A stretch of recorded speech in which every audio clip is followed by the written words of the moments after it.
lembro que a gente era muito, muito pobre quando a minha mãe e meu pai pegou eu para criar. E a minha mãe relata, Jonas, que quando eles pegaram eu para criar, eles dormiam no chão. Eu tinha um problema, Jonas, na escola, que era a reclamação de todos os professores. A Carmen é faladeira. A Carmen é faladeira, a Carmen é matraca. Eu me lembro de eu ser expulsa da aula por ficar conversando. Toda vez que tinha reunião de professor, a Carmen é muito conversadeira. Eu queria aproveitar essa oportunidade e falar assim para as pessoas que estão assistindo, gera uma certa reflexão. Hoje ela é jornalista, já trabalhou em rádio, enfim, tem essa linha de comunicação. Até às vezes o seu filho conversa bastante e de repente você quer trazer um bloqueio, né, para a criança, cala a boca, né, algo que acaba trazendo ele não despertar um talento e um dom que no futuro vai servir. Isso. Assim, não que não possa falar, mas que tenha essa percepção, esse cuidado para não gerar esse bloqueio, né, porque às vezes de repente pessoas pode ser que tentaram, não por mal, mas acabava tentando te bloquear esse talento e esse dom natural espontâneo que você tem. Verdade.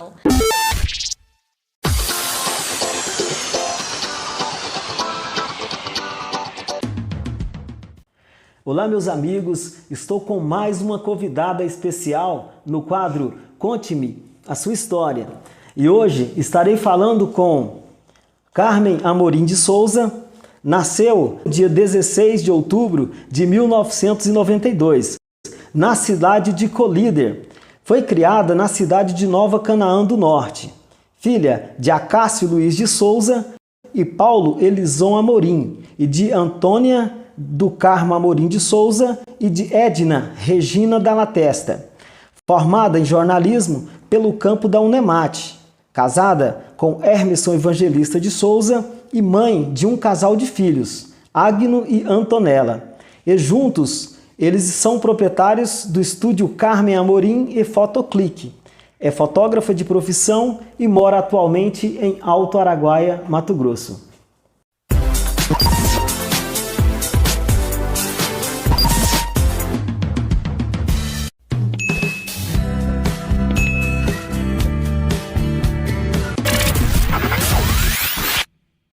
Carmen, você me relatou que você tem 2 pais e 2 mães, né? Que inclusive a gente mencionou aí na apresentação da sua história. Por que disso? Eu falo que é um privilégio, né? Em primeiro lugar, ter 2 pais e 2 mães é um privilégio, né? E por que eu tenho 2 pais e 2 mães? Porque quando meu pai casou com a minha mãe, né? O Acácio casou com a Antônia, que era chamada de Carmen, eles tiveram muitos filhos, né? Meus pais tiveram a primogênita, depois tiveram o segundo, o terceiro e eu sou a 4ª, né?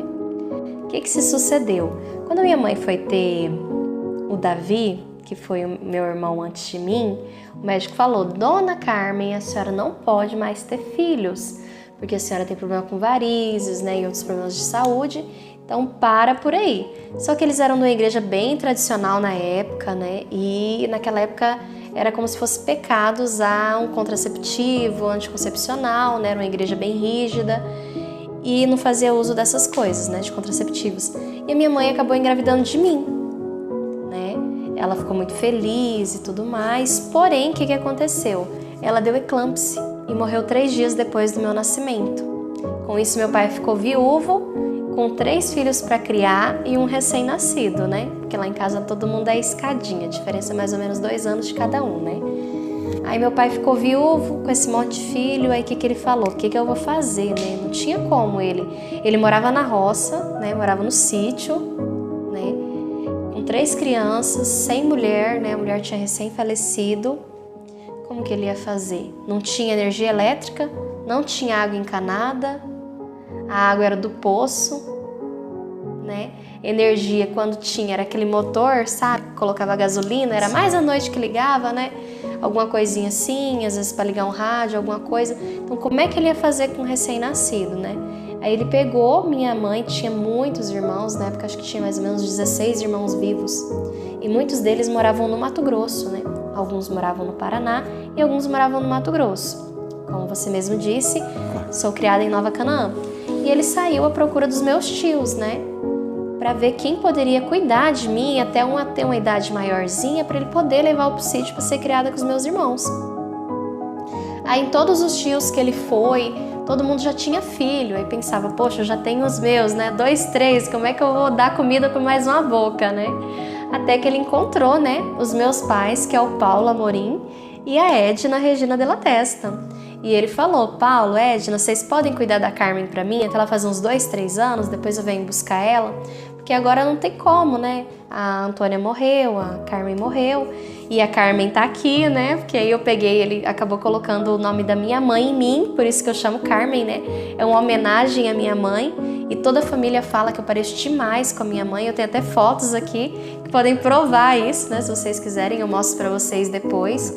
A gente parece muito, muito mesmo. Ele fala até que o gêniozinho de Carminha é o mesmo, né? Ele fala que é incrível como a gente parece, né? Ele fala que de todas as filhas eu sou a que mais pareço. E ele pegou e falou para meus pais, né, adotivos no caso, me criar até essa idade, depois ele veio me buscar. E assim foi. Quando eu tava com 3 anos, o meu pai do sítio, né, o Acácio, veio me buscar para me morar com os meus irmãos e no sítio com eles. Porém, eu não queria ir, né? Com 3 anos, uma criança de 3 anos já tem afeto, né? Pelos pais, né, que criou ali e tudo mais. E eu lembro muito pouco disso. Lembro da minha mãe contar mais, né, que eu comecei a chorar muito e falar que eu não queria ir com ele, que eu queria ficar com a minha mãe, e a minha mãe relata também que ela chorou muito, e ligou pro meu pai também e falou que estava desesperada, e assim, ele acabou entendendo por bem que seria melhor para mim ele deixar eu com os meus pais adotivos do que ele levar eu pro sítio e acabar, às vezes, tendo um transtorno, né, tanto de eu sofrer quanto os meus pais adotivos sofrerem, né. Que a minha mãe, ela tem uma dificuldade para engravidar e acabou que eu acabei ficando filha única até hoje, né? E aí ele falou, não, a Edna tem essa dificuldade de engravidar, então eu vou deixar, né, a Carmen com ela, porque vai acabar sendo uma bênção na vida dela. E o interessante nessa história é que quando a minha mãe estava grávida, a minha outra mãe conhecia, as duas eram amigas. E ela falou assim, minha mãe Edna falou pra mãe Carmen, falou, Carmen, faz o seguinte, você já teve muito filho, se você tiver 2, você dá um pra mim? Isso brincando. brincando. E acabou acontecendo. E Deus acabou levando minha mãe, né, pro céu. E acabou acontecendo, né, o que ela tinha comentado. E a minha mãe Carmen falou pra ela, não, Edna, se eu tiver 2, eu te dou 1. E acabou que a minha mãe me deu pra minha outra mãe, né, no caso pra minha tia. Então, assim, eu falo que é uma dádiva. Eu, depois já, quando criança, convivi pouco com meu pai do sítio, com os meus irmãos também convivi pouco, mas na minha fase já mais adolescente e adulta, a gente convive muito, a gente se liga. Esses tempos atrás teve o aniversário de 25 anos, meu pai casou de novo, né? Depois que a minha mãe morreu, ele teve essa bênção, né, de conseguir casar de novo, teve mais 2 filhas, então somos em 5 irmãos, né? 5 irmãos, porque a Cássia, né, morreu. A Cássia faleceu com 5 aninhos de sarampo, que foi a primeira filha dos meus pais, né? Aí veio a Miriam, o Daniel, o Davi, a Carmen, aí a mãe partiu, o pai casou com a Vivian, né? E teve a Débora e a Patrícia. Então, assim, somos uma grande família, como se diz, né? Teve a festa de 25 anos, né? Somos em 6, teve a festa de 25 anos, a gente teve o privilégio de reunir todos os irmãos, todos os netos do pai, né? E foi uma festa muito gostosa, até o meu pai adotivo também foi na festa. E foi muito bom ter aquele momento, né, de comunhão. E o amor, ele é o mesmo, né? Um amor puro, porque você foi criado ali com muito carinho, né? E dedicação deles, né? Para que você pudesse crescer. Mesmo que eles não eram seus pais de sangue, mas criaram você com toda dedicação e amor. E você sabe uma coisa assim, que é um sonho pra mim, que eu ainda quero realizar?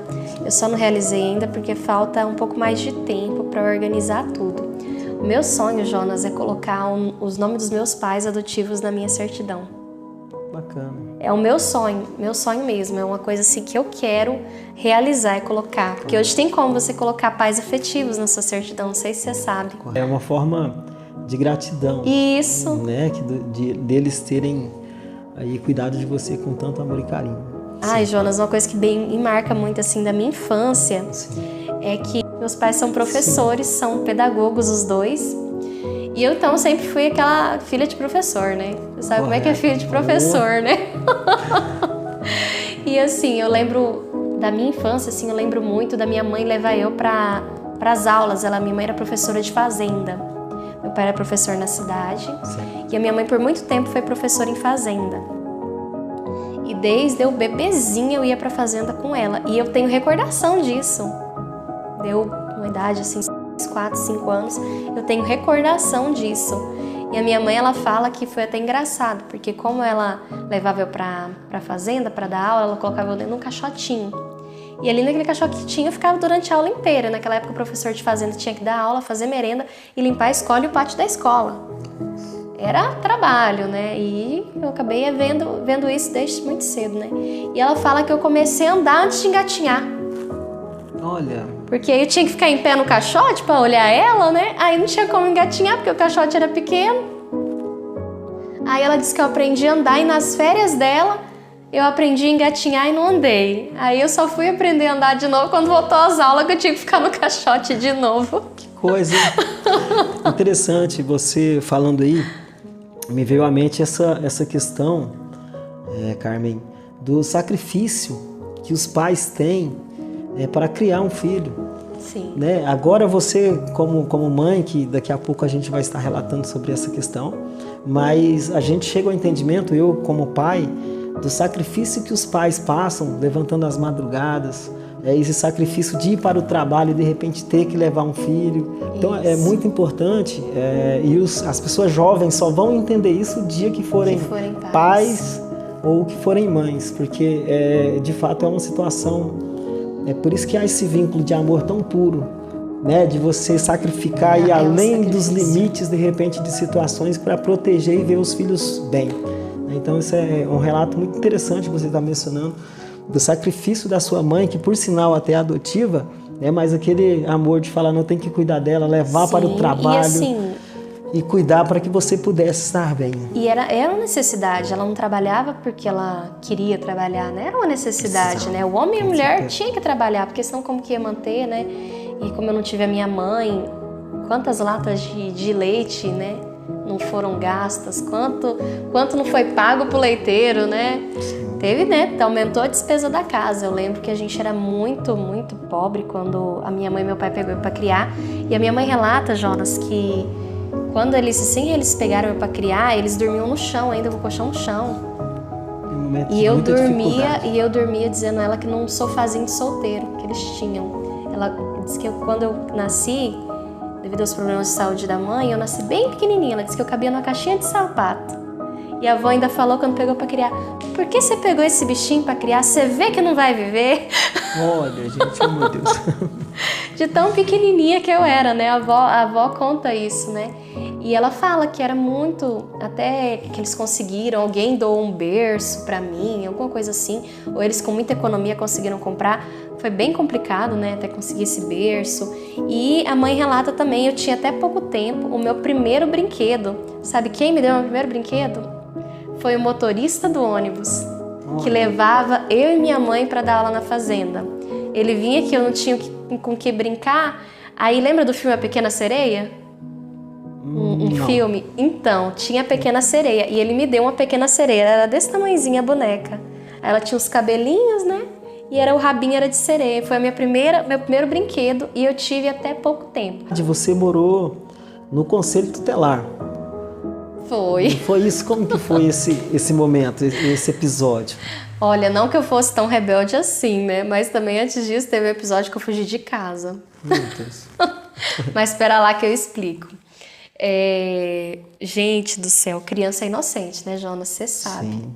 A vizinha foi lá em casa, isso foi pouco antes da gente mudar pro conselho. A vizinha foi lá em casa e eu amava animal, amava gato, bicho, tudo quanto é bicho. Sempre gostei muito de animal. E ela foi lá em casa e falou pra minha mãe, fala pra Carmen lá em casa que a gata pariu os gatinhos. Aí eu pedi pra minha mãe, mãe, deixa eu ir lá na Kátia. A vizinha chamava Kátia. Deixa eu ir lá na Kátia, me ver os gatinhos, né? A gata pariu. Não, Carmen, você não vai. Já tá na hora do almoço, seu pai vai vir pra almoçar. A gente vai almoçar, você não vai lá na Kátia. Depois a gente vai. Aí apareceu meu tio lá, pedi pro meu tio não deixou. Falei, quer saber? Aqueles portão de matraquinha, sabe? Que você só girava, assim, era o portão lá de casa. Eu peguei, girei aquele trem e vazei pra casa da Kátia. Nisso, eu tava na época daquele Maníaco do Parque. Você lembra disso? Lembro. E foi bem nessa época. Aí a minha mãe já ficou desesperada. Aí quando meu pai chegou da escola, Paulo, vamos ligar pra polícia, eu não acho a Carmen, não tá na sua mãe, não tá não sei aonde, não tá. Já foi na casa, foi na casa dos vizinhos, não tá, ninguém viu. Aí meu pai pegou e começou a perguntar à minha mãe, mas o que aconteceu? A Carmen não falou alguma coisa? Ela não queria alguma coisa? Não foi querer na casa de alguém? Até que minha mãe lembrou. Paula, a Carmen queria ir na Kátia, ver os gatos. Lá vai meu pai. Oh, meu Deus, eu vou nem lembrar, Jonas. Meu Deus. Aí lá vai meu pai na casa da Kátia. Quando chega lá, Carmen tá aí, Kátia? Tá, Paulo, tá aqui com os gatinhos. Oh, meu Deus Meu do céu. pai, na maior da paciência do mundo, chamou eu. Carmen, vamos almoçar? Ah, pai, quero não. Vamos, filha. Mãe tá esperando, vamos. Aí tinha um pé de coco na casa da Kátia. Pé de coco alto, Jonas. E aí eu falei, pai, pega um coco e toma água. O pai foi lá, cavara, com maior dificuldade. Ah, meu pai só tem um braço. Ele só tem um braço, ele é deficiente físico. Ele perdeu na colheitadeira de arroz. Meu pai, na maior dificuldade, com um braço só, arrancou o coco ainda pra mim. Isso que eu acho mais incrível. Como se diz, roupa suja se lava em casa. E foi, pegou o coco, pegou o coco na mão. Vamos, Carmen, para casa. Fui. Quando eu cheguei em casa, só foi um recado. Vai pro banheiro tomar banho e deixa a porta aberta. Nossa. Jonas do céu, me pergunte se eu fugi de casa mais uma vez. Nunca mais, depois da lição. Meu Deus. Eu só ouvi a mãe do outro lado. Paulo, para de bater na Carmen. Nossa. E sobre a questão do conselho tutelar? Ah, meu Deus. O conselho tutelar foi o seguinte. Na época, quem era conselheiro tutelar tinha que morar com as crianças na casa de apoio. É tipo uma casa de apoio, o conselho tutelar. Sim. Na época, né? Ah, quantos anos atrás? Quase 20 anos atrás. Mais de 20 anos atrás, na verdade, né? Aí a gente tinha que morar na casa com as crianças. E o pai, ele ganhou, né? Tinha votação lá, tal. E ele ganhou para presidente do conselho tutelar. E a gente foi morar durante 2 anos no conselho tutelar com as crianças. Para ficar melhor, eu vou falar casa de apoio, né? Que hoje se chama casa de apoio. E a gente foi. E foi, Jonas, uma das melhores épocas da minha vida. Porque como eu não fui criada com os meus irmãos, eu tive a oportunidade de crescer com criança. E a gente fazia muita arte junto, de tudo. Aí tinha horta no conselho tutelar, a gente saía que nem uns tatu daquela horta, catava as bonequinhas de espiga de milho, arrancava. Aí a gente fazia os cabelos nas bonecas de milho, né? Os designs dos cabelos, era a cabeleireira das bonecas de milho. Aí nós brincava de bete, era tarde da noite, tava todo mundo sujo. Aí a mãe, e assim, uma coisa que eu achava muito interessante, a mãe e o pai sempre tratou todo mundo como filho. Chegava Natal, o presente não era pra mim. Todo mundo ganhou. Era pra todo mundo. O presente era pra todo mundo, não tinha isso, entendeu? Ia chamar pra almoçar, ia fazer alguma coisa, ia esfregar o pé da molecada, esfregava de todo mundo, né? Que tinha que tirar aqueles encardidos, né? A molecada não sabia usar chinelo, né? Ficar brincando na terra o dia inteiro. E foi, assim, uma das melhores épocas que eu tive, assim, muitas boas lembranças, né? Lá no Conselho Tutelar também aconteceu uma coisa muito marcante. E eu não esqueço, eu lembro, sabe? Eu tenho asma, desde bebê. Eu tenho asma, problema respiratório, né? E mesmo criança, eu tava muita crise, era internada, e gasto, e médico. E assim, teve um dia que eu tava no conselho tutelar e eu não sei o que eu tava fazendo, se eu tava brincando, não me lembro muito disso. Mas eu sei que eu cheguei perto da mãe e desmaiei. E nisso, o conselho tutelar, ele era numa descida e a cidade estava numa subida. Era tipo a subida da rodoviária, aqui de Alto Aranguaia, né? E eu lembro que eu passei mal e desmaiei.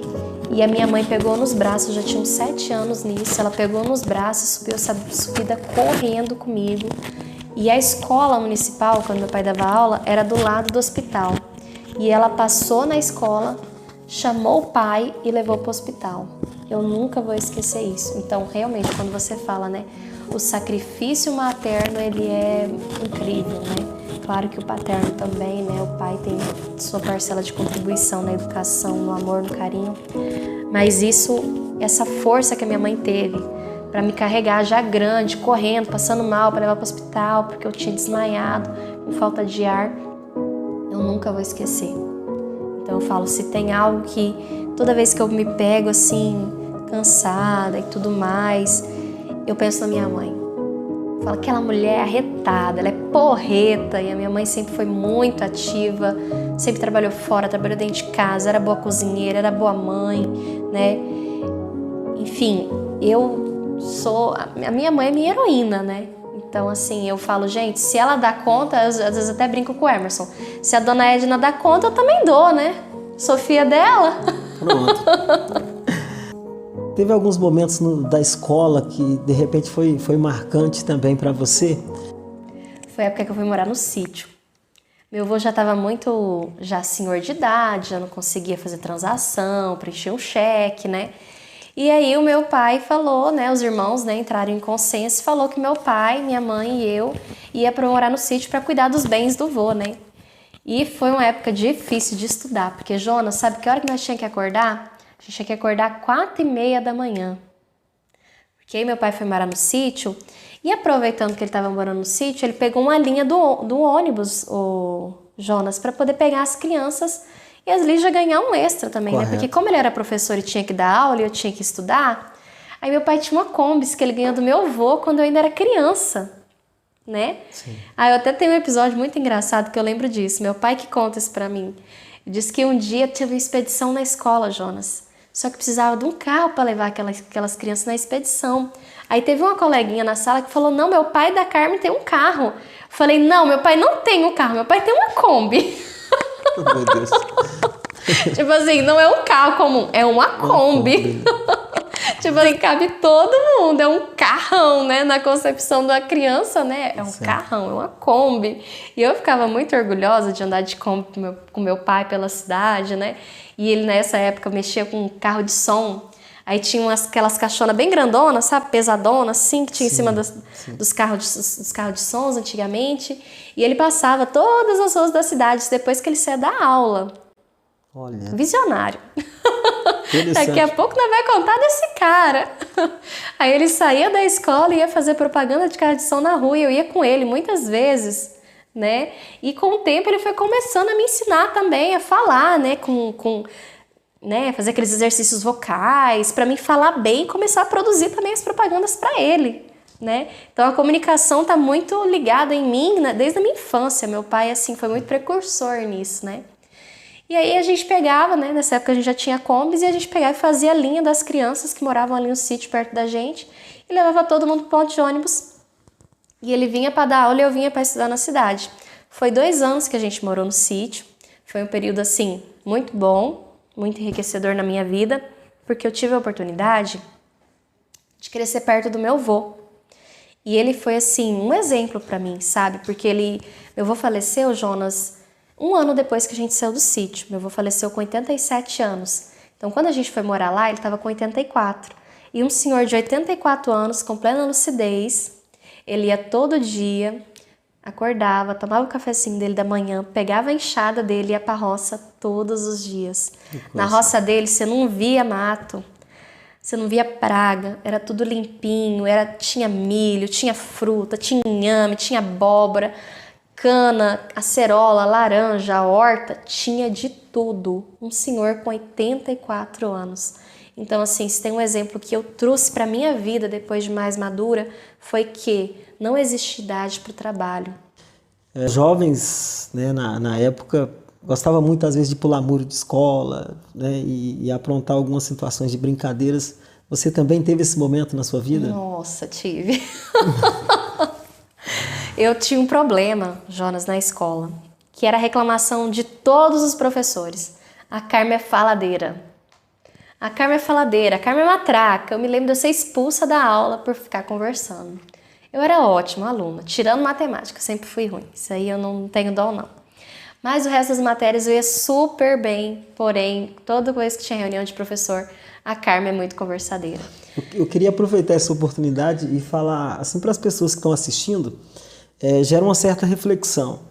Hoje ela é jornalista, já trabalhou em rádio, enfim, tem essa linha de comunicação. Até às vezes o seu filho, conversa bastante e de repente você quer trazer um bloqueio, né, para a criança, cala a boca, né, algo que acaba trazendo ele a não despertar um talento e um dom que no futuro Natural, vai né? servir. Isso. É assim, não que não possa falar, mas que tenha essa percepção, esse cuidado para não gerar esse bloqueio, né? Porque às vezes de repente pessoas pode ser que tentaram, não por mal, mas acabava tentando te bloquear esse talento e esse dom natural espontâneo que você tem. Verdade. E aí era sempre a mesma reclamação. Aí quando a gente vai ficando maior, né? Aí na hora do recreio, né? Aí a molecadinha, não quero comer lanche hoje não. Hoje eu quero comer passatempo. Só dava 1, 2, 3, 4. Pulava o muro para poder tomar Coca-Cola e comer passatempo na frente da escola. Isso aconteceu muito, eu acho que eu tava na 7ª série, 6ª série. Era Supino, o Bigode, a Carmen e o Rogerinho Olinho. Era nós 4, eu andava com os meninos nessa época. E a gente fazia isso quase todo dia. E cada dia era um que pagava, né? Pra não ficar caro, né? Correto. Aí como era em 4, se eu ia na segunda, eu só ia ser de novo na sexta, né? Na sexta se você faltava. Tô brincando. Ai, Deus. Mas são momentos assim que marcam, né, a infância da gente, a adolescência. Isso, e assim, eu sempre gostei muito de ser interagida na escola também, né? De apresentar trabalho em grupo, apresentar trabalho na frente. Eu amava. Sempre tive muita desenvoltura com isso. E eu esqueci de contar, Jonas, já fui Miss. Oh, que bacana. Da escola? Da escola, né? Ressaltar aí, já fui Miss, né? Reciclagem, mas já fui Miss. Teve um concurso, eu acho que eu tava na 8ª série, mais ou menos, e teve um concurso entre a escola inteira, que a proposta era fazer roupas com objetos recicláveis, né? E eu lembro que não era mais já acho que já era o primeiro ano, primeiro grau. E teve um concurso de fazer roupas com materiais recicláveis.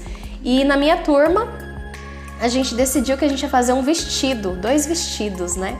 E a minha colega, foi eu e uma colega minha que desfilou, né? A sala inteira cooperou ali para fazer o vestido. E desfilou uma colega minha com roupa feita de guarda-chuva. E eu desfilei um vestido de sacolinha plástica. A gente cortou as tiras do vestido, fez o vestido com sacolinha plástica e a gente ganhou em primeiro lugar de Miss Reciclagem na escola. Qual que foi o momento que você foi informada que você era filha adotiva? Porque de fato você teve um período, né?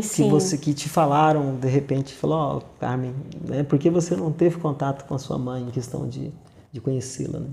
Verdade, mas uma coisa assim também que eu acho muito interessante na minha mãe, que ela sempre deixou muito claro, Jonas, que eu era adotiva. Ela sempre falou. Então desde que eu comecei a entender, eu acho que uns 4 anos, né? Uma criança já entende, ela começou a explicar. Fia, mãe, né, tal. Fia, mas aconteceu o seguinte, a sua mãe morreu depois que você nasceu e a mãe e o pai pegou você para criar. Aí seu pai veio te buscar e você não quis ir, a mãe também ficou com dó de te entregar. E aí você ficou com a gente. Ela sempre contou para mim não perder o quê? O vínculo com a minha família, né, biológica. Correto. Aí nas férias, o que a gente fazia? A gente ia no sítio, ver meus irmãos. Quando meu pai vinha na cidade trazer os meus irmãos, ficava lá em casa. Para não perder essa ligação, sabe, com a minha família. Então, minha mãe e meu pai foi muito sábio. E uma coisa assim também bem interessante, meu avô ficou vivo muito cedo. Meu avô perdeu minha avó, ele tinha 50 e poucos anos. E depois disso ele não quis casar de novo, Jonas. Coisa. Ele não quis casar, ele dedicou a criar os filhos dele e dedicou a zelar para ter algum bem para deixar de herança para os filhos. Né? Antigamente tinha muito isso, né? Sim. De deixar herança, bens materiais, né? E ele assim conseguiu deixar em vida muita coisa para os filhos, né? Para fazer um pezinho de meia, né? Para todo mundo ficar melhor depois que ele partisse. E assim foi. Então, assim, um exemplo de vitalidade, né? No dia que ele morreu, inclusive antes dele morrer, ele teve, que foi fulminante, teve um infarto fulminante, e ele caiu morto no chão, foi fulminante. Então, assim, Deus recolheu ele, mas recolheu ele de uma vez, ele não sofreu, né? Quem sofre é a gente. né? Pela falta que ele faz, o exemplo que ele era. E a minha mãe, eu tinha uma obrigação também no sítio, que era levar a merenda pro meu avô todo dia. Nossa. E às vezes, o adolescente preguiçoso, né? Eu achava ruim de levar a merenda para ele. Olha, mas, meu Deus, eu vou ter que ir lá na roça, mãe. Hoje eu reflito. Eu falo, gente, a força, a vitalidade. Ele começava, pegava cedinho na roça, vinha, almoçava, depois ia tarde pra roça, voltava, já eram umas 5 horas, tomava o banhozinho dele, comia, pitava, tocava o violãozinho dele e ia dormir. 7 horas o avô já estava dormindo. No outro dia de novo. No outro dia, a mesma rotina. E com isso ele construiu, né, um sítio aqui no Mato Grosso e um sítio no Paraná. Ainda quando você morava ali no sítio, aconteceu uma situação também muito complexa, né? Além da perca do seu avô, teve a separação dos seus pais também. Nunca é fácil, né? Ainda mais quando você é adolescente, né? Você não quer entender. Você não quer entender a situação, você quer a todo custo, né, que seus pais permaneçam juntos. E eu vejo até que por uma forma eu fui bem rude, né, com a companheira do meu pai, né, graças a Deus estão juntos até hoje, né, que Deus os conserve assim, né, amém. Mas na época eu não entendia, né, eu fui entender isso, eu já estava bem mais velha, Jonas, depois de casada que eu fui ter esse entendimento, de tanto eu pedir para Deus para acalentar meu coração com aquilo, né, para me dar o perdão, porque a gente não quer aceitar, né? A gente quer que casou, vive a vida inteira. E não é, as pessoas elas têm escolhas, né? E elas podem escolher se elas querem ou não permanecer no relacionamento, né? E eu não aceitava de jeito nenhum, eu caçava confusão mesmo, era cri-cri mesmo, né? Nossa, tem até dó do meu pai e da Mari, né? Porque eu era bem barraqueira a respeito disso, né? A gente, enfim... Não vamos entrar em detalhes, né? Sim. Mas eu não aceitava, né? Eu queria a todo custo, né? Mas porque eu acho que a partir daquele pressuposto de que eu tomava o meu pai como meu. Mas a figura paterna, ela é a figura do seu primeiro homem. Entendeu? De segurança. De segurança, né? Entendeu? De afeto, de exemplo. E você quer aquela pessoa pra você. Mas eu queria o quê? A minha mãe pro meu pai. Só que eu queria também o meu pai como meu, entendeu? Eu não queria ver ele com outra mulher. Aí depois, já de muito grande, pedindo muita instrução para Deus, que eu fui entender isso, né? E que Deus conseguiu liberar esses sentimentos em mim, depois de casada já, né? E tudo mais, que eu fui entender isso, que meu pai não era posse minha, pelo contrário, se eu sinalizar, eu que era posse dele, né? Porque foi ele que me criou, né? Correto? E eu tinha que os meus pais eram posses minhas, né? O meu pai era meu, ele não era de outra pessoa, de outra mulher. E se ele fosse para ser outra mulher, eu ia dividir ele com a minha mãe, né? Correto. E aí... Mas essas questões, Carmen, a gente vê até trazendo por essa linha da psicologia, como você disse, ela é extremamente natural devido à questão de nível. Quando nós falamos em nível, cada pessoa tem um nível de maturidade. Você ainda não tinha atingido o nível de maturidade que você tem hoje. Então, na época, a sua mente estava naquele nível ainda, preso ali. Infelizmente. De repente, até em falar, né, em se posicionar. E, naturalmente, as pessoas vão mudando de nível. E até trazendo pela linha do videogame, quem joga videogame vai entender. Tem as fases, não tem aquelas fasezinhas que você vai passando? Então, você mencionando aí, me veio à cabeça isso. Você vivia aquela fase, mesmo que era uma fase que de repente poderia ser fácil para resolver, mas no momento era difícil. Sim. Né? E hoje você chegou em um nível que quando você olha lá para trás, você vê o quanto de repente falhou, o quanto, porque hoje você já tem a maturidade suficiente para entender circunstâncias e situações que só adulto entenderia, né? Isso mesmo. Foi assim, aí depois que eu compreendi isso, aí meu Deus, o que eu fiz, né? O que eu fiz? Aí eu mudei totalmente meu posicionamento, totalmente, da água pro vinho, né? E passei a me relacionar muito melhor com o meu pai, né? Que é o meu pai adotivo, esse que a gente está citando, né? Da separação. E com a Mari nem se fala. Às vezes eu falo mais com a Mari que com o meu pai, né? Eu ligo pra Mari, Mari, como é que vocês estão e tal, como é que tá o pai? Aí ela trabalha com personalizados lá, com impressão de foto, como é que tá a empresa e tal, converso com ela, né? Ah, mas quando vocês vão vir pra cá, né? Essa semana mesmo a gente tava conversando, quando vocês vão vir pra cá? Meu pai não conhece o Ataraguaia. Tem 11 anos que eu moro aqui, Jonas, e mais um sonho que eu tenho, meu pai pisar o pé nessa cidade, sabe? Porque ele me ensinou muito do jeito que eu sou. Essa Carmen que vocês veem deve muito ao Paulo Amorim, sabe? E as pessoas não conhecem meu pai. Muitas pessoas já me perguntaram, né? Ah, Carmen, mas de onde você veio? Você é filha de fulano, né? Aí às vezes vê que a gente é um pouco mais branca, né? E diferente às vezes um pouco do pessoal daqui. Ah, você é filha de fulano, você é filha de Beltrano, né? Às vezes as pessoas daqui que são referência. Não, não sou filha de fulano não, nem de Beltrano, né? Eu sou do interior do Mato Grosso, filha do Paulo, da Edna, né? Eu sempre falo que quem te conhece não conhece a sua história. E agora as pessoas estão tendo a oportunidade, né, de estar conhecendo a sua história, de fato, né, da base, da sua essência. Enfim, isso é importantíssimo deixarmos aí esse registro, né, que a sua história sirva de exemplo para outras pessoas também. Então, E assim, vamos lá. uma coisa assim que foi muito difícil também na separação dos meus pais é que quando eles se separaram, né, a situação financeira apertou, né? A minha mãe ficou um tempo desempregada até ela conseguir voltar para a escola, né, que ela era professora e tal. Foi um momento bem difícil, Jonas. Foi muito tempo comendo miojo. Muito tempo comendo arroz e abóbora, né? Que a gente tinha um pé de abóbora em casa, né? A gente só comprava arroz e comia arroz com abóbora, né? Aí depois a vizinha passou a vender o fiado pra gente. A gente comia, quando acabou a abóbora, a gente comia arroz e ovo, né? Aí às vezes quando nós viu, nós tava devendo 7 dúzias de ovo pra vizinha. Meu Deus. Ainda bem que ela continuava entregando, né? Correto. Porque era aquilo que era a nossa mistura. Então, assim, foi um momento difícil, mas foi um momento também que a gente passou, né? E eu falo que o trabalho dignifica o homem. E logo em seguida, meu pai, nessa época, ele era diretor da rádio. Tinha uma rádio comunitária na cidade, Canaã FM, tem até hoje essa rádio lá. E devido à pensão ser muito pouca, né? Ele pagava uma pensão pra mim, mas não dava pra manter todos os custos da casa, água, energia, né? Comprar comida. Ele falou, não, Carmen, vem trabalhar aqui na rádio.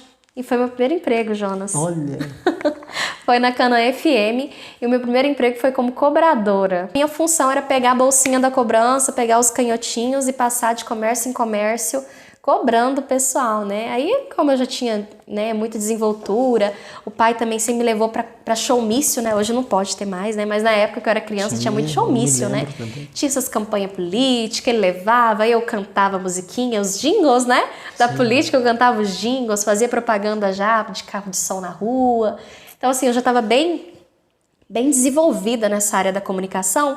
Então, quando eu apareci no comércio, cobrando, não foi estranho pro pessoal, né? Pelo contrário, né? Aí o pessoal já começou a falar pro meu pai, nossa, Paulo, mas a Carmen tem tanta desenvoltura, põe a Carmen como locutora na rádio, né? Põe a Carmen como locutora. Ele, não, tá na hora ainda não, a Carmen tá muito nova, ela não tá pronta ainda, né? Porque ele, como diretor, ele pensou o seguinte, se eu colocar a Carmen como locutora direto, eu não vou ensinar pra ela o caminho. Correto. Né? Vai ser o quê? Vai ser... Né? Ele teria me subindo de carne de uma maneira muito inesperada, eu ia, às vezes poderia crescer arrogante. E ele não, ele fez eu crescer do nível mais baixo que tinha. Eu ganhava R$50 por mês. Com o meu primeiro salário, Jonas, eu queria comprar um sapato para me trabalhar. Olha. E o tamanco mais barato que eu achei na loja, porque eu sempre gostei de tamanco. Minhas amigas aqui nessa hora vai saber, eu sempre gostei de tamanco. Eu fui comprar um tamanco para trabalhar. O tamanco mais barato que tinha na loja era 56. Ainda tive que pedir R$6 pra minha mãe para comprar um sapato para trabalhar. Para inteirar. De tão pouco que era, mas já era alguma coisa. Já era também um dinheiro a mais que iria entrar em casa, né? Aí depois disso, a secretária saiu da rádio. Ele falou, Carmen, você dá conta de ser cobradora e de ser secretária? Eu falei, não, pai, eu dou conta. E limpar o chão da rádio. E eu tinha essa tarefa também, limpar o chão da rádio. E em nenhum momento eu achava que aquilo era uma função inferior, pelo contrário, eu me alegrava. Até hoje, as meninas que trabalham aqui no estúdio sabem que eu não tenho preguiça de ir ali lavar uma calçada, lavar um banheiro, passar uma vassoura, ou ir ali catar os matinhos da grama. Eu não tenho preguiça, porque eu tenho comigo que eu tenho que cuidar daquilo que Deus está me dando. E a rádio era o emprego que Deus estava me dando, né? Então eu limpava aquilo lá e deixava um brinco né? E a função também de secretária é atender os telefones e falar, olha... E naquela época o rádio era muito popular. Sim. Muito popular, Jonas. Sim. E as pessoas ligavam, olha, eu quero tal música, manda música pra fulano. Pessoal do sítio, pessoal da cidade. Meu Deus, era assim, uma coisa... Falar o nome na rádio, falar o meu nome na rádio. Meu Deus, alguém mandar parabéns no dia do aniversário. Era algo muito notável, era muito importante, né? Então, assim, como eu venho do interior também, né, Jonas? Isso pra mim é uma coisa muito... Às vezes para as pessoas pode ser pacata, né? Mas pra mim era algo muito grande. Jonas, minha cidade foi ter energia elétrica, eu já tinha uns 6 anos de idade. Antes disso, já ouviu falar no Linhão? Linhão, sim. Então, aí tinha o Linhão. Aí o Linhão era assim, suponhamos o Linhão 5 horas da manhã, quando era 7 horas da noite, já desligava o Linhão. Entendeu? Já não tinha mais energia. Aí era aquele céu maravilhoso, estrelado na cidade inteira. Então, como eu vim numa cidade pequena, o desenvolvimento demorou a chegar lá e eu tive essa oportunidade de ver essas pequenas mudanças, mas que pra mim, meu Deus, quando chegou a energia elétrica, que a gente podia assistir um filme, né? Na temperatura máxima, você lembra? Eu lembro, sim. Meu Deus, era algo muito legal, muito legal. A gente ficava até mais tarde assistindo, era muito bom. E a rádio tinha isso, né? Tinha esse encanto que eu tinha. E eu vi meu pai sempre muito comunicador, né? Muito ativo nisso. Lá em casa eu fui crescida, rodeada de câmera, de filmadora, de computador. Meu pai foi um dos primeiros a ter computador para poder editar os áudios, né, e tudo mais. Pilhas e pilhas de CD. Nossa, muita coisa. Aqueles discos também, lembra dos discos, né, vinil. Então, assim, eu sempre cresci nesse meio da comunicação, né, isso foi sempre muito presente na minha vida. E não é à toa que isso aqui é um pouco, né, dos meus álbuns, né, da minha infância. Meu pai sempre fez questão de registrar, né, todos os meus desenvolvimentos. Aqui tem foto do Conselho Tutelar, aqui tem foto de eu criança, tem foto de eu na Kombi. A Kombi. Tem foto de eu no conselho, né? Tem muitas fotos de eu criança também. Então ele sempre fez muita questão de marcar isso, sabe? De registrar. Eu tenho filmagem de eu criança. Gente, isso é uma riqueza que não se perde, sabe? Hoje eu olho para aquela menininha de cabelinho cor de fogo, sabe? Correndo toda suja, brincando. Eu tenho orgulho daquela criança, por ver que aquela criança me trouxe onde eu tô hoje. Correto. Né? Onde os meus pais me trouxeram, porque eles são a ponte para essa Carmen. Né? Deus providenciou tudo isso nas nossas vidas, né, Jonas? Porque sem Deus a gente não é nada, né? E Ele me deu essa sequência de dádivas que foi a minha família. E aí eu comecei a trabalhar como secretária também na rádio. Aí logo ele precisou de um sonoplasta. Sonoplasta é aquela pessoa que você ia fazer um programa de uma igreja, só que você não sabia operacionar o sistema da rádio. Correto. Aí eu operacionava o sistema e você falava. E você ia me falar, Carmen, eu quero que você põe tal música depois que eu falar. E aí eu abria o seu microfone, fechava o seu microfone e ia soltando as músicas, as propagandas dos programas. E eu comecei a fazer sonoplastia da rádio. Então ele foi fazendo o quê? Assim comigo. Conforme ele via que eu ia, né, evoluindo, conforme ele via que eu tinha um pouquinho mais de maturidade, ele foi me subindo, sabe, na rádio. Aí depois ele começou a deixar ser DJ. Meu Deus, eu não esqueço o dia que eu falei na rádio pela primeira vez, Jonas. Eu fiquei tão empolgada. Foi um dia de finados. Eu lembro como se fosse hoje, né? Tem coisas que marcam na vida da gente. E eu lembro que ele falou assim, Carmen, você pode abrir o programa da tarde, você vai falar boa tarde, esse é o programa tal, agora são tantas horas e vai falar o nome da música, agora vocês vão ouvir a música tal. E eu lembro que eu fiquei tão empolgada que eu falei certinho, do jeito que ele falou, né? Boa tarde, aqui é o programa, né? Suponhamos, Tarde Sertaneja, né? Com a Carmen Amorim. Vou tocar agora pra vocês a música do Chitãozinho Chororó, suponhamos, não me lembro a música, né? E ouça aí, galera, né? Se liga aqui, faz seu pedido musical, oferece pra quem você quiser e tal. Beleza. Aí, ao invés de eu fechar o microfone, eu não fechei. Aí eu, eita porra, falei na rádio. Nossa. Isso ao vivo. Ao vivo. Meu Deus. Meu pai tava na casa do lado da rádio. E foi lá me falar, Carmen, fecha o microfone, você tá xingando ao vivo. Nossa. De tanto foi a minha emoção de falar pela primeira vez, porque ele não deixava. Correto. Ele sempre foi assim, calma, Carmen, vai chegar a sua hora. Aí eu, eita porra, falei na rádio. De tamanho que era a minha Depois inocência. teve alguém que chegou a comentar sobre Chegou, isso na a cidade inteira comentou. Nossa, Deus. Muitas pessoas, uai, Carmen, você ficou empolgada, né? Você ficou empolgada que você falou pela primeira vez. Aí logo depois disso, aí ele deixou eu ser locutora. Nisso eu já tava com uns 15 anos já tava com 15 anos. Aí tinha um programa na tarde, a locutora tinha saído, se eu não me engano, eu entrei no lugar da Tânia. E assim, e as meninas, os próprios funcionários iam me ensinando. A Tânia me ensinou muito, a Roseli Pereira me ensinou muito a como soltar as músicas, a como falar, a dicção, como tratar as pessoas, né, pelo rádio, como ter uma voz atraente, atrativa, né, que chama a atenção do público, né. E elas foram me passando todos esses macetes, porque meu pai era assim. Ele ensinava de que forma? Olha e aprenda. Meu pai, ele não era de pegar na minha mão para fazer as coisas. Carmen, isso aqui você aperta nesse botão. Não. Você quer aprender, Carmen? Pai, me ensina tal coisa. Tá bom, olha o que eu tô fazendo que você vai aprender. E hoje, infelizmente, eu acabo tendo esse jeito de ensinar também. Às vezes as meninas vêm aqui pro estúdio para aprender e tal, né? Entra um funcionário novo, olha o que eu vou fazer que você vai aprender. Correto. E aí depois eu deixo a pessoa fazer, né? A pessoa olha eu fazendo, depois ela faz. Porque aí quando você faz, você armazena. Perfeito. Você olhou o que a pessoa fez, depois você faz, você armazena. E aí eu comecei a ter um programa na rádio E interessante que aí você sabia de todas as funcionalidades. Sim. Ali, porque desde da pessoa que era secretária, desde a pessoa que limpava o chão, desde a pessoa que cobrava, desde a pessoa que foi sonoplasta. E quando você sabe, você valoriza muito mais as outras pessoas também. Sim. Seu pai foi perfeito, né, na colocação dele. Na didática, né? Nossa, perfeito, muito bom. Ele me ensinou todos os passos. Ele falou, não é porque você é minha filha e eu sou o diretor que eu vou te colocar numa posição de destaque. Não, você vai começar de baixo como qualquer outro funcionário começaria, né? E às vezes até não, né? Às vezes um funcionário já começaria numa posição até melhor, né? E quando fala de questões assim, sempre me lembro da Bíblia. Eu uso a Bíblia como profissão de fé.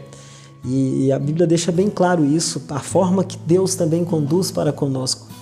Toda vida, Deus, ele tem coisas que Ele não nos dá, porque Ele sabe que nós não estamos ainda preparados para poder administrar. Então, a visão do seu pai era a visão de Deus. Trazendo, às vezes, eu não sei se ele era evangélico, mas essa linha de condução é sempre uma linha de preparação para quando você ganhar, você saber administrar. Porque muitas pessoas ganham as coisas ou conseguem algo antecipadamente e de repente perde de novo porque não viveu um processo, né, de maturidade, de amadurecimento para poder administrar. Verdade, isso é bem verdade mesmo. E aí depois as responsabilidades foram aumentando na rádio até que chegou um momento que eu ligava a rádio ao domingo, não tinha ninguém para ligar as rádios, né? O diretor já era outra pessoa, já não era mais meu pai, já era o Márcio Canella. E ele falava, Carmen, domingo eu vou dormir, você liga a rádio e desliga a rádio. Então domingo a rádio era totalmente na minha responsabilidade. Um dia você escreveu uma carta para Deus. O que você escreveu nessa carta, Carmen? Olha, foi duas coisas que eu tenho hoje. Duas coisas muito importantes na minha vida. Eu pedi para Deus a minha formação, que o meu sonho, de verdade, o meu sonho era formar como jornalista. Tinha faculdade de jornalismo apenas em Sinop, era particular, na Unic, e tinha apenas aqui em Altaraguaia, né, na Unemate e na UFMT. Eu tentei a UFMT pelo Enem e não passei. Tentei pela Unemate e passei. E eu pedi para Deus, eu fiz uma carta para Deus, pedi muita coisa, né? Mas essas foram as coisas que mais marcaram a minha vida, porque foi coisas que Deus concretizou na minha vida. A minha formação, né? Formei em 2014 em jornalismo aqui pela Unemate. E eu pedi para Deus um namorado, Jonas. Oh. Só que Deus não dá namorado, né? Deus dá marido, né? E eu tive a dádiva, né, de ser casada com o Emerson, né? E estamos aí já 10 anos de estrada. Eu quero contar o milagre também que foi para mim estar aqui na cidade. Quando eu pedi para Deus a minha formação, foi bem no 3º ano, né? Eu estava terminando o 3º ano e eu pedi para Deus a minha formação. Eu falei, Deus, eu quero ser jornalista, quero fazer a faculdade de jornalismo, esse é o meu sonho, né? Realiza o meu sonho. E foi o seguinte, a minha mãe não queria que eu viesse morar longe, né? Morar fora, ela queria que eu ficasse lá na cidade, fizesse qualquer outro curso. E meu pai também não, e ninguém queria. E aí foi o seguinte, tinha que fazer o vestibular da Unemate, era R$80 a inscrição, na época eu não tinha o dinheiro da inscrição. E a minha avó me emprestou. e depois ela nem cobrou. Não, filha, eu empresto pra você. Meio na escondida, assim, porque minha mãe nem queria que eu fizesse vestibular, né? E nessa época eu já era crente, a minha avó me deu dinheiro, eu paguei a inscrição do vestibular e fui. Eu não tinha como ir pra co-líder, né? Porque o vestibular foi em co-líder, não Unemate de co-líder. Não tinha quem levava. Aí a gente conseguiu uma turma de amigos pra fazer, aí a gente foi, né? Os meus amigos da Bolacha Passatempo, inclusive. Oh. Foi eu, Supino, Cléucio e o Oline, né? A gente foi junto fazer o vestibular da Unemate. E eu prestei o vestibular e eu falei pra Deus, eu só vou saber que é o Senhor que tá me dando positivo pra mim ir pra Alto Araguaia estudar se eu passar em 3º lugar no vestibular, no máximo em 3º. Se eu passar em 4º, Deus, eu entendi que não é pra mim ir e eu não vou estudar. O Senhor vai fazer eu passar com o conhecimento que eu tenho. Eu não vou estudar, porque se eu estudar, eu sei que o mérito vai ser meu. E eu não queria, eu queria uma prova com Deus, né?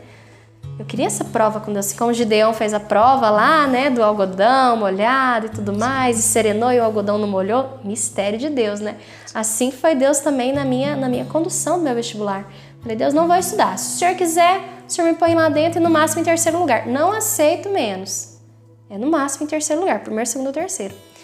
E foi um dos vestibulares que mais demorou a sair o resultado. Não sei o que aconteceu, era pra sair no dia 10, não saiu no dia 10, era pra sair dia 20, saiu dia 20. Foi sair o resultado acho que uns 30 dias depois.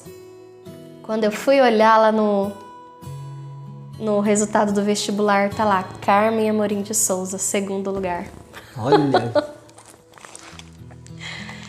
Deus age só no impossível, porque o possível nós podemos fazer. Isso daí você colocou nas mãos de Deus, né, essa proposta, né, e com certeza houve um agir de Deus aí nessa situação. Sem estudar, né, sem se preparar. Sem estudar, sem me preparar. Aí como eu gosto muito de ler, eu ainda li um livro ainda, né? Porque o livro era interessante, aí eu li o livro e todas as questões que eram a respeito do livro eu errei. Olha, para mostrar que... Eu fui fazer o gabarito da prova e todas as questões que eram referentes ao livro eu errei. Porque como eu gostava de ler, eu falei, gente, esse livro é muito interessante, eu vou ler ele. Aí eu errei as questões do bendito livro que eu li. Que coisa, hein? E aí eu fiz mais um voto com Deus, foram 3. Eu não tinha dinheiro para pagar a inscrição, aí minha avó me deu. Eu não tinha como ir para co-líder, Deus arrumou o jeito. E o 3º, Jonas, eu tinha que fazer com que os meus pais deixassem eu vir morar aqui e viessem me trazer, né? E isso também foi um milagre de Deus, porque a minha mãe não queria deixar eu vir morar pra cá de jeito nenhum, porque eu, como já te disse, sou filha única, né? Sim. E ela falou, não, a Carmen não vai, você não vai, passou, mas não vai. Não é assim, passou, mas não vai. E o meu pai do sítio, que não me criou, né? Pegou, eu falei pra ele, né, que eu queria, e ele ligou pra minha mãe e conversou com ela, falou, não, deixa a Carmen ir, ela vai estudar, ela não vai ir pra vadiar, ela não vai ir pra nada, ela vai pra estudar, ela vai sair de lá com a formação. Aí eles brincavam, né, só não traz o canudo errado, né, que é o canudo no braço, né, traz o canudo da mão. Oh.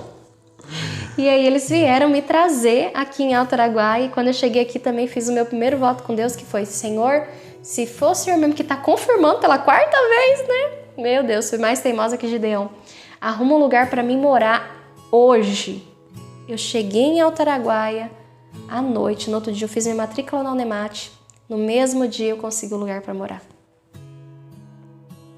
Benção. Então assim, Deus foi abrindo porta, abrindo janela, onde não tinha porta e janela, Ele foi abrindo.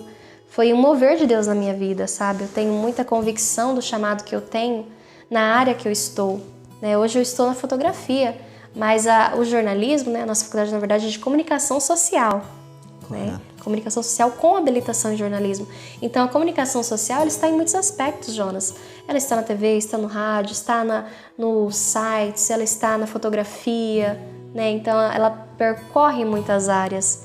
E eu sei que Deus me escolheu para isso, né? Porque Ele foi dando essa série de confirmações para mim ao longo dessa minha trajetória com Ele. E essa paixão pela fotografia, ela é desde a infância? Desde a infância. Que nem eu te falei, meu pai sempre teve de tudo em casa. Filmadora, câmera, né? E aqui, essa quantia de fotos que eu tenho minhas. Eu lembro, Jonas, quando eu tinha mais ou menos uns 15 anos, 16 anos mais ou menos, eu fiz meu primeiro ensaio pago. lá na minha cidade com uma moça. E na época foi até um dinheirinho. Eu cobrei uns 100 e poucos reais dela. Na época era até um dinheirinho assim, tipo assim, porque não adianta você querer ser reconhecido como profissional se você não se mostra como profissional. A primeira pessoa que tem que ver que eu sou capaz e que tem que se valorizar somos nós. A gente tem que passar isso para a sociedade. Eu sou profissional, o meu valor está condizente ao trabalho que eu ofereço, a toda a minha dedicação, a todo o meu curso, a todo o meu empenho, a estrutura física que eu tenho, né? Você tem que ser digno. Eu não quero nem ser indigna, porque senão não vou crescer. Não vou crescer na minha área. Se eu, por exemplo, como eu poderia oferecer essa estrutura para os meus clientes que a gente está aqui hoje, né, nesse sobradinho, aqui perto da Unemate, como eu conseguiria oferecer isso para os meus clientes se eu cobrasse R$2 uma foto, R$5 em uma foto, ou que seja R$10 uma foto? Como eu ia conseguir oferecer uma estrutura dessas para eles? Eu não ia conseguir. Então o valor é mediante aquilo que é oferecido a você. Correto. Então meu pai sempre também me ensinou isso. Você se valorizar. Eu não quero nem mais, mas também não quero menos. Eu quero aquilo que seja justo, condizente com aquilo que eu ofereço para o meu cliente. Então isso eu trouxe. E antes eu via como hobby e como um meio de ganhar um extra. Mas quando eu cheguei aqui em Altaraguaia também eu tive uma experiência assim com Deus também. Porque foi muito interessante. Nessa época eu já era até casada com o Emerson, né? E foi muito interessante também o jeito que eu conheci o Emerson, né? Eu morava na Dona Teresa, fui morar na Dona Cleide, que inclusive é minha madrinha de casamento, né? Do seu Totó já falecido. E a Sandra, não sei se você conheceu a Sandra, filha da Dona Cleide, do seu Totó. Ela chamou a gente pra ir numa cachoeira, né? E vamos na cachoeira no fim de semana e tal, vai o pessoal lá da Odebrecht, na época era TH que chamava, né? Isso. E vai uma turmona grande, a gente vai almoçar por lá e tudo mais. Vamos, Carmen. Eu falei, vou nada, moça. A gente estuda a semana inteira, né? Era a noite toda, todo dia, de segunda a sexta. Eu trabalhava o dia todo ali na Eletromóveis Brasil, onde é a Bia hoje, né? Trabalhava como vendedora de imóveis. E também tinha um programa na rádio aos sábados, que eu fazia das 7 às 10 da noite. E também trancava a Rádio Aurora. Você trabalhou na rádio aqui de Altaraguaia também. Isso, sim. Esse período que eu tô falando justamente aqui da Aurora, né? Fazia do sábado à noite, das 7 às 10 horas da noite e trancava a rádio e deixava a programação tocando por outro dia, para os outros locutores do domingo assumir. E nesse percurso cobri férias dos meninos, né? Cobri ali a etapa do jornalismo, fiz meu estágio na Rádio Aurora, né? E tudo mais. E ela chamou, né? Chamou eu para ir nessa cachoeira. Eu falei, Sandra, muito cansativo para mim. Não vou, não. E no bendito dia, tô dormindo e começa a bater na minha janela. E aquela janela de lata. Eu queria matar a Sandra e a Franciele, né? A Sandra, as duas eram minha vizinha. A Sandra veio a Dona Cleide e a Franciele minha vizinha de quarto. Vamos, amadinha. Ela tinha costume de chamar amadinha. E eu chamo de amada as minhas clientes. E às vezes as pessoas acham, amada, soa falso. Não, é porque eu acostumei com o jeito dela, né? E vejo isso uma forma legal de cumprimentar as pessoas, né? Você é amada. Pra mim você é amada, tanto por Deus quanto eu tenho uma estima por você. Vamos, amada, pra cachoeira, tá na hora, não sei o que, de tanta firula que elas fizeram na minha cabeça. Fui lá, peguei a roupa mais velha do guarda-roupa, porque eu tava com raiva, falei, eu vou de qualquer jeito. Peguei aquela roupa que não cabia mais bolinha, botei um shortinho, que a gente ia pro Rio, né? Botei, aí o Boticário na época vinha com as faixas de amarrar presente. Aí eu tinha o cabelo bem curtinho na época, tipo o meu hoje, só que um pouco mais curto. Amarrei a faixa do Boticário na cabeça. Todo mundo sabia que era do Boticário, mas eu não tava ligando com aquilo, né? E amarrei no cabelo e fui. Aí a gente foi, né? Chegando lá na primeira cachoeira, a gente desceu pra olhar e tal. Aí o meu marido desceu pra olhar, era uma grotinha. Não era nem uma cachoeira, era uma grotinha. A aguinha passava pela estrada e tinha uma grotinha. E aí ele disse que viu aquela menininha meio esquisitinha, bonitinha, mas mal arrumadinha. Mas chamou a atenção dele, né? Chamou a atenção dele. Aí ele foi olhar na grota, porque ele olhou na grota, eu tô logo atrás dele. Falei, dá a mão pra mim descer, porque eu quero ver lá. Ele, uai, mas essa menina é muito corajosa, uai. Certo que cresceu criada no mato, né? Pra ter essa coragem de descer, e todo mundo tava olhando meio de longe. E eu já queria descer pra olhar de perto, né?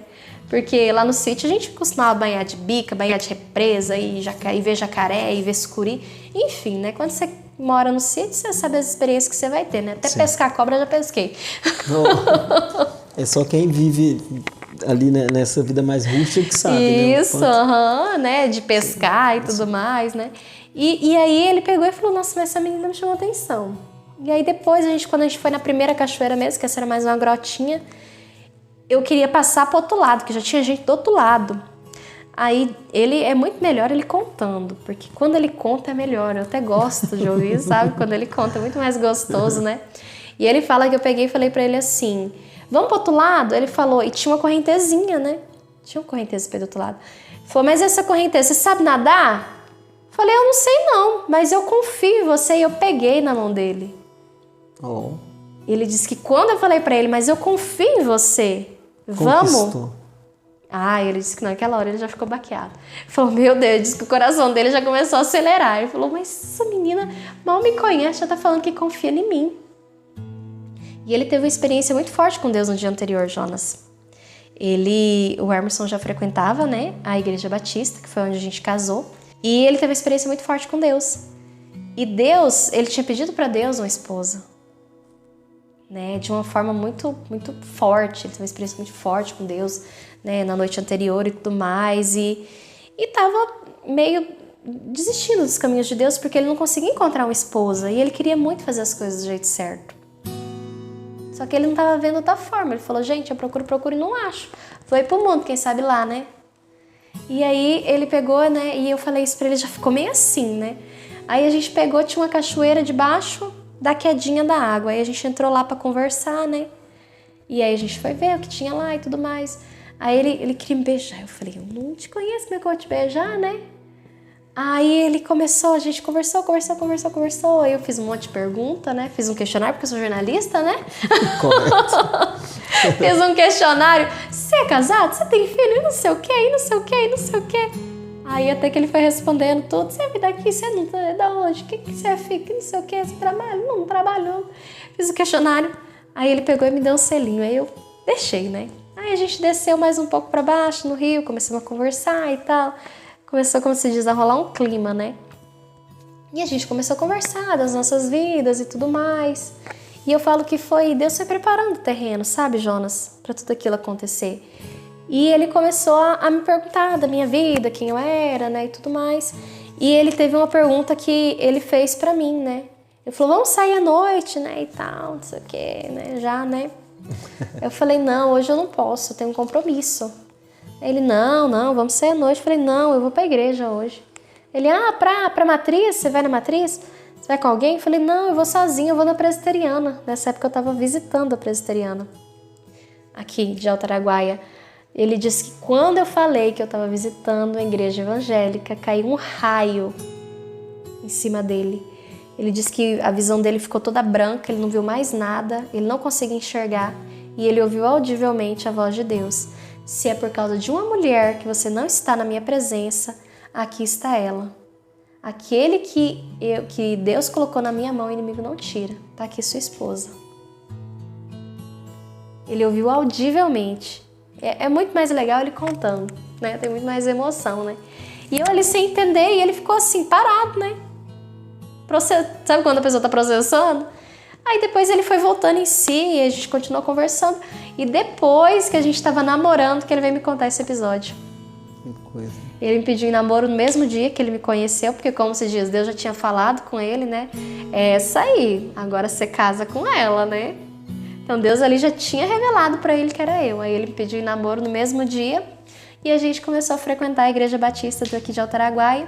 E lá estamos até hoje, né? Casamos na Igreja Batista, casamos na igreja. Nossa festa foi lá no Balneário do Assis, a gente até chegou de barco, que foi a surpresa para muita gente, né? Legal. E a gente casou no dia 23 de julho de 2010. Estamos aí já 10 anos de estrada, né? 10 anos de trecho, felizes, satisfeitos, com 2 filhos, né? Como você já sabe. E assim, uma coisa muito interessante que, assim, eu e o Emerson, a gente é muito um pelo outro, né? Que nem eu tô aqui hoje, ele tá lá em casa com as crianças. E na faculdade de jornalismo eu precisava de uma câmera. Você não sabe a briga que era para conseguir câmera, para fazer as matérias que exigiam prática. Ela me surpreende todos os dias. E eu falo que é um dos motivos que eu casei com ela. Eu creio que, além de ser, primeiro, a vontade de Deus, foi porque ela todos os dias consegue me surpreender. Realmente ela consegue me surpreender. Acho que não somente eu, acho que também as pessoas que tiram foto com ela também se sentem surpresa. Por quê? Porque às vezes um cenário, ela consegue, o mesmo cenário com os mesmos itens, ela reorganizando, ela consegue fazer coisas diferentes. Então é por isso que ela consegue sim se reinventar. E desde que eu conheci ela, eu casei com ela, ela tinha acabado de fazer 18 anos, eu tinha na época 26. E ela era muito menina, e eu também bastante menino, vamos dizer assim. E de lá pra cá, ela vem amadurecendo muito, sabe? Coisas assim extraordinárias, a qual eu vejo nela um grande potencial. Uma mulher maravilhosa, não somente para mim, mas também como mãe, né, para os meus filhos, e isso é maravilhoso. Um beijo e eu te amo. Você é o meu grande amor, nossos caminhos Deus abençoou. Eu te amo, isso jamais vai mudar. Eu te amo e sempre vou te amar.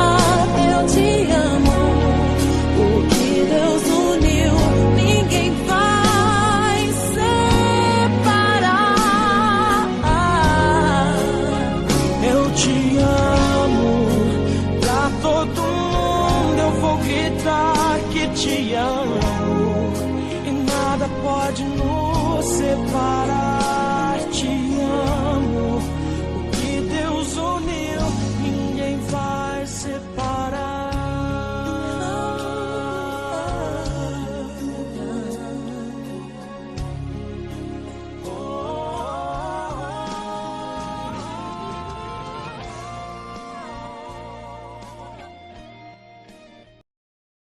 A Unemarcio tinha 2 câmeras, Jonas, e tinha mais ou menos uns 100 alunos de jornalismo na época, ou mais, 100 ou mais.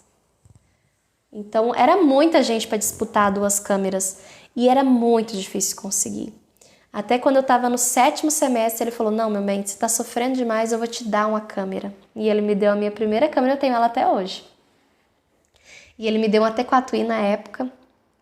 E nessa época eu ainda trabalhava na rádio também, ainda trabalhava, fazia substituição, já estava fazendo estágio lá, né, de jornalismo, no programa de jornalismo da rádio das 11h30.